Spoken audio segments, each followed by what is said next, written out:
मंजुरासाठी पाहिल्या 6 लाख रुपयाचा निधी मंजूर होऊन त्याचे काम पूर्ण झाले आहे। या पायऱ्यांचे उद्घाटन माजी आमदार माननीय श्री श्रीकांत जोशी साहेब यांच्या हस्ते या ठिकाणी होत आहे।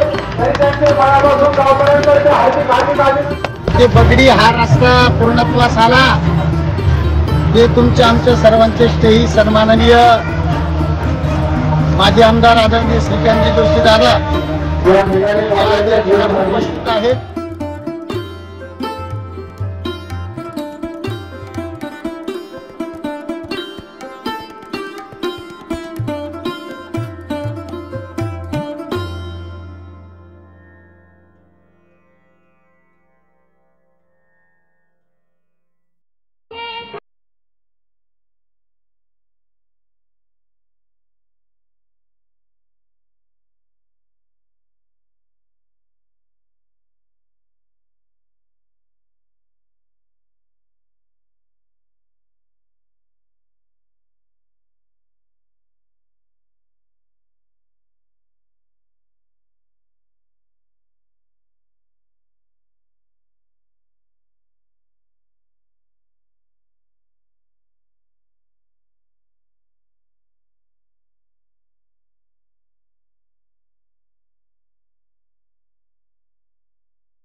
नेवरगाव पासून तर बगडीपर्यंत 5 वर्षापूर्वी रस्ता या ठिकाणी झाला।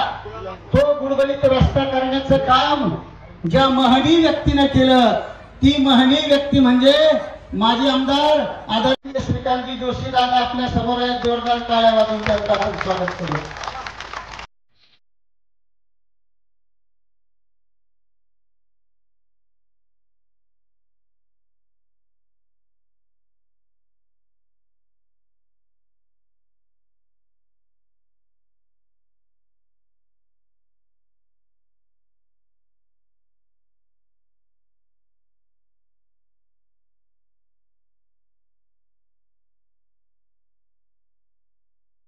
माझी आपल्या देवगावकरांना विनंती की आपल्या 50 करोड देऊन तो कारखाना द्यायला तयार आहे।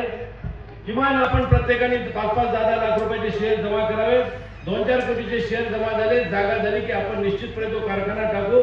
त्या कारखान्यात सीएनजी गॅस घेऊ आणि पोटॅश खतं पण होईल, रासायनिक खतं पण आपल्याला मिळतील आणि गॅस पण मिळेल आणि उत्पन्न पण मिळेल।